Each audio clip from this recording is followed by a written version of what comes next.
Hey, this is Sarah Schmitt. I compete in pole vault for the University of Tennessee, and this is the No Playbook podcast.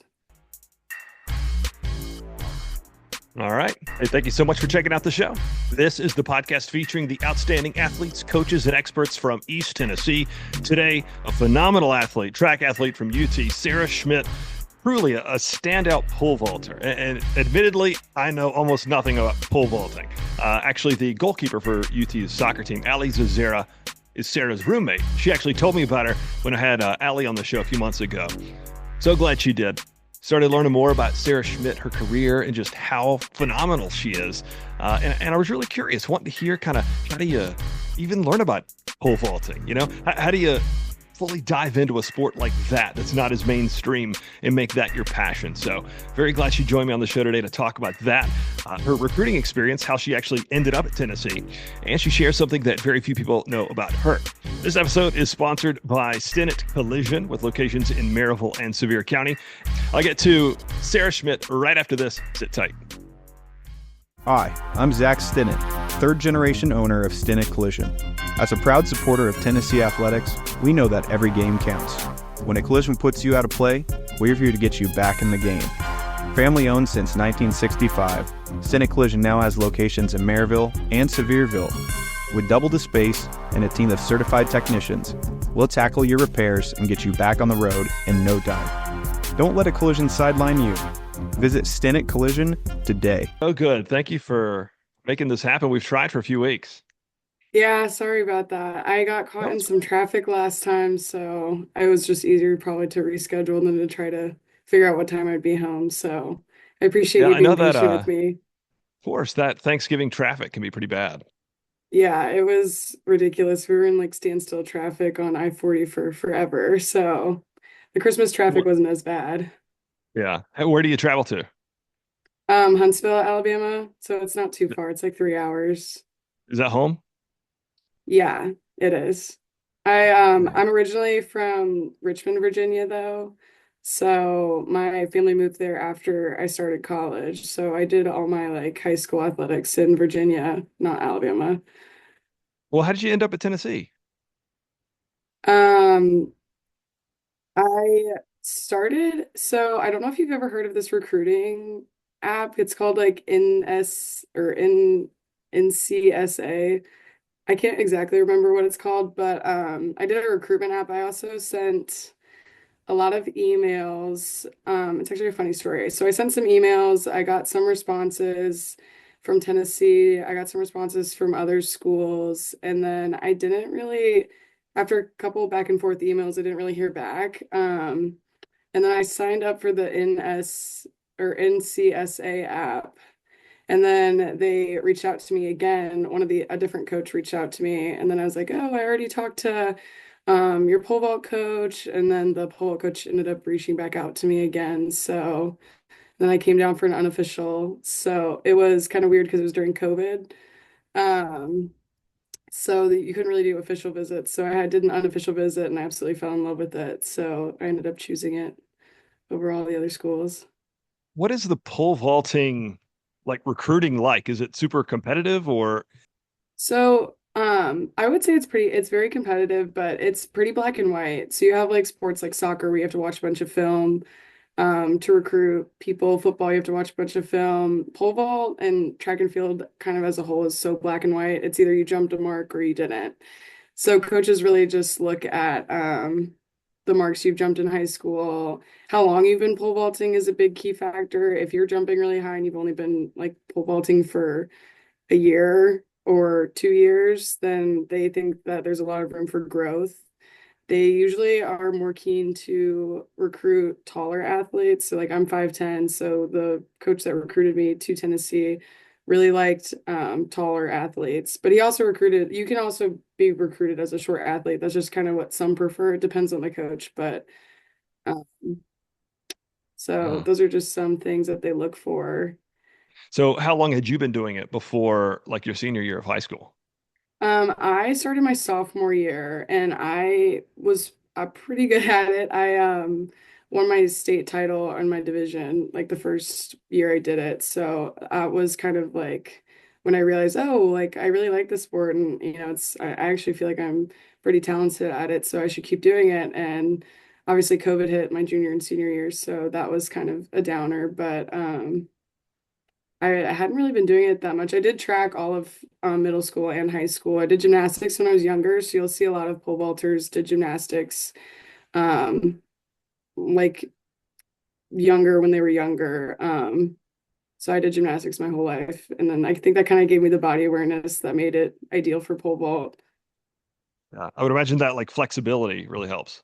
Yeah, that and the body awareness is a big key factor. So you'll see a lot of gymnasts go into pole vault. They either do pole vault or diving or cheerleading. Those are like the three big like pipelines from gymnastics.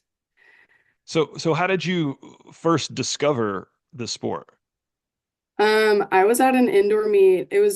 I think it was an indoor meet at Liberty University in Virginia, and I saw the pole vaulters. They didn't have pole vault at my high school, but I saw these like pole vaulters on the track, and I was like, oh my gosh, they look like they're having so much fun. And I was like, that seems like a lot more fun than all the sprint workouts I've been doing or all the like it just looks like fun. So I was like, I really want to try it. And then there was actually a club nearby. It was like 25 minutes away from my house. So I just set up a private lesson with the coach there. His name's Val Osipenko. He's really awesome. He's coached a lot of great athletes. Um, and I kept going back and I really liked it. So it was really cool. Right. And what does the training look like for a sport like that? Is it just mostly leg stuff? Is it all around? All around for sure. We do a lot of sprinting. The faster you are, usually the higher you'll jump. So we do a lot of sprinting, a lot of upper body strength, a lot of core. Our weekly training is kind of Mondays, we'll do like a vault session. So we'll do more like technique drills, like actual vaulting, and then a calisthenic workout after. Tuesdays is usually like um, a sprint workout and then lifting. So we'll do all over lifting, legs, arms, core, everything. Wednesday is kind of our rest, active recovery day. We'll do drills, walk through drills with our coaches. Tuesday or Thursday is similar to Tuesday. We'll do another sprint and lift workout, and then Fridays will be another technical like vault session. And then Saturdays and Sundays, thankfully, are off. So there's a full rest days for us to get recharged for the next week. Yeah. Well, now what's kind of next? What is the goal, I guess, beyond college for an athlete like you? Track and field, since it's not a great revenue generating sport, which is very unfortunate, it's hard to become a professional athlete in that aspect and get a contract if you're not ranked like top five, top 10 in the world. It's very hard to get a contract. So I don't see professional in my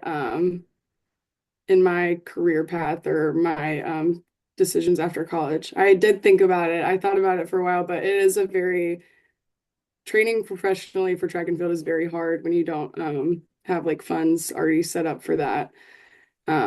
So I'm actually up, I do want to stay in the sports world though. So I'm applying to law school to hopefully learn some things that might help us tackle some of the like um, NIL questions and stuff like that for NCAA athletes and all the legislation that's impacting the student athlete experience. So that's kind of where I want to put my efforts towards after I graduate.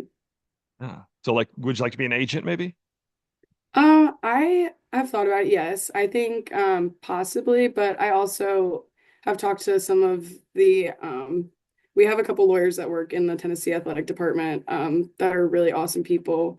So working for an admin to help like schools navigate the legislation to make sure that they can benefit student athletes. That also is something I'm looking at, but agency as well would be awesome too. It just depends where I end up. Yeah. Something like that, I think you could certainly have a career in coaching as well. Yeah. Coaching also is coaching also is across my mind. Again, it's hard to get into and it just depends. But I mean, that would be like directly impacting athletes. So I think that would be cool. But I think I'm more so focused on like um I think law school would be a better fit for me, but coaching definitely is awesome. I might think about that in my part-time free time too. Yeah. Well, you want to stick around East Tennessee? I've thought about it. I'm applying to Tennessee, but I'm also applying to other schools, so I want to keep my options open for sure. But I absolutely love Knoxville. I love the people here. I love the school. I love everything it stands for, and I love how much they've all supported me. So giving back to them after I finish my law degree would be probably a dream of mine. Yeah. Now, how about any athletes that have like inspired you along the way? Athletes or coaches? We had, so I would say like a professional athlete that's inspired me obviously is Katie Najat. She was a gold, well, Katie Moon now, she just got married, but she was the gold medalist at the 2020 Olympics or 2021 Olympics in Tokyo. She just won the silver medal this past year. I saw her before she had her big breakthrough at there's this thing called the National Pole Vault Summit or the Pole Vault Summit. They hold it every year in January in Reno. It's actually probably coming up now. It's for a bunch of high school athletes and they get to do these talks with the professional athletes and then the professional athletes compete and then the high school athletes compete the next day and it's this huge convention with all these pole vaulters. It's like very niche, but it's very cool to like see people that are in your sport and it's just pole vaulters, so it's really cool. But I she was in my little circle group that we got to ask questions to and she signed my spikes and I was like, wow, you're so cool.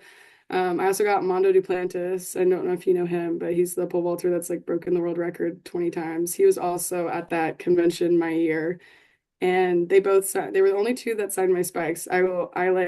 I think I predicted who would win the gold medal because I was like, oh, these two signed my spikes. There you go. Um, yeah, and then the 2020 Olympics happened and then they both won gold and I was like, oh, like my shoes. That's so cool. I have two gold medals signed my shoes. That's so cool. Can I ask a really dumb question as somebody that's never participated in this? Whenever I watch pole vaulting, I always get a little nervous Hmm. after you summit the your pole Yeah, about coming back down and hitting your what is it called? your Your pole. yeah, okay. Like coming back down and hitting your pole on the way down.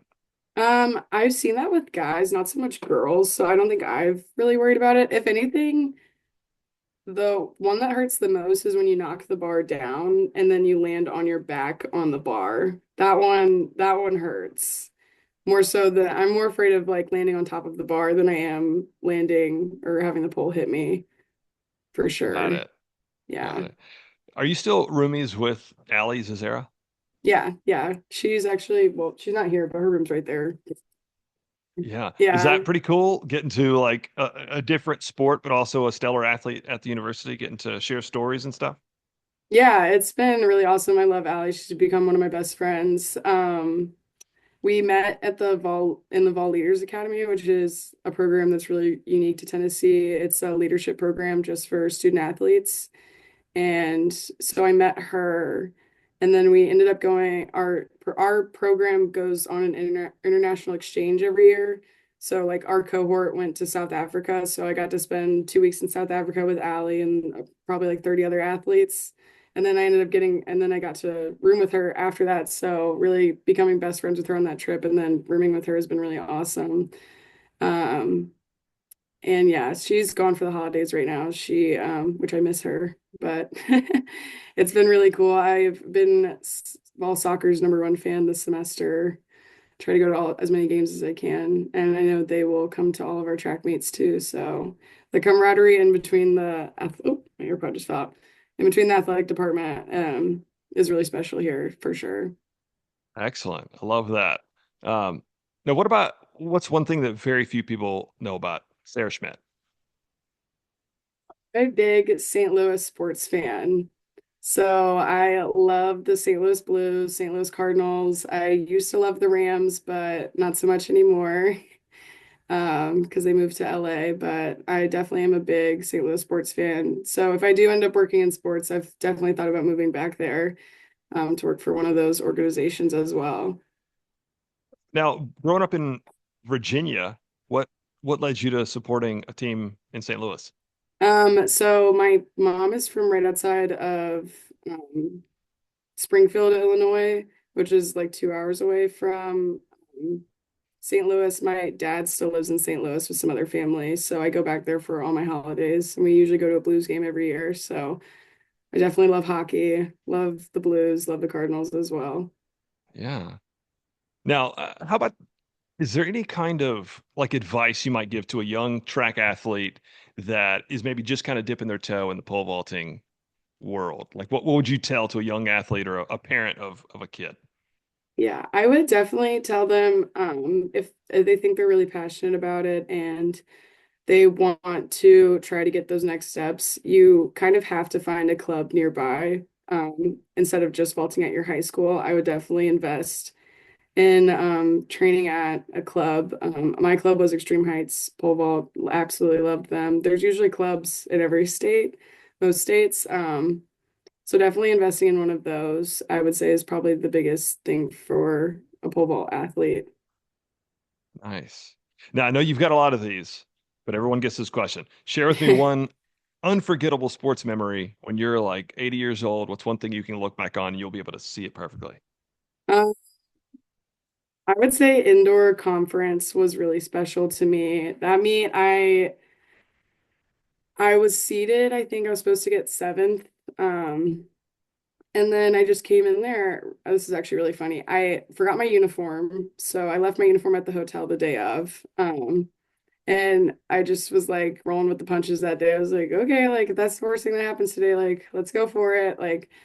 Um, so I just went in there really level-headed. I'd been working with our sports psychologist, went in there really calm and executed and ended up getting a silver medal, which was not at all on my radar. It was a really great meet. I got a PR and my head coach got to come out and watch. Usually a lot of times our head coach is busy with their warming up their athletes for competition, but pole vault was kind of during um, a down period, so there wasn't really anyone else competing. So it was like all eyes on pole vault, and we even got to be broadcast on ESPN a lot of times. Our event isn't really field events tend to not get as much recognition as like um, the actual races that go on the track, but it was really special to like have that recorded and like get to watch that back and see my family in the stands and yeah, it was definitely an emotional moment because I felt like all the hard work I had put in finally like came to uh, realization. And yeah, and then I realized I was like, oh, like I can do a lot higher than that too. So it was also inspirational to um, go forward in the outdoor season off that win. My AirPod keeps falling out. That's a great one. I hear some good ones on there. That's a good one. Yeah, that I'll one I always definitely keep will that. not forget. I actually have my medal on my wall right here, so I get to look at it. Do you want me to show you? Yeah, yeah. This one was really cool. They give us these little cases, and it comes in like this little case. It's like this SEC silver medal. Wow. But yeah, hopefully I get a couple more of these for my last year. Nice. Yeah. Well, heck yeah. We'll certainly be cheering you on as you go. I love following your stuff on social media. So, Thank you. I appreciate yeah. it. Perfect. Sarah, thank you so much for joining me on the show. I really appreciate it. I like learning more about some of these sports that are a little less mainstream. Yeah, I we appreciate it. The whole community is pretty cool, so we love when people come and join the fun. Excellent. Thank you so much. Have a good one. You too. See ya. Bye. All right. Bye-bye.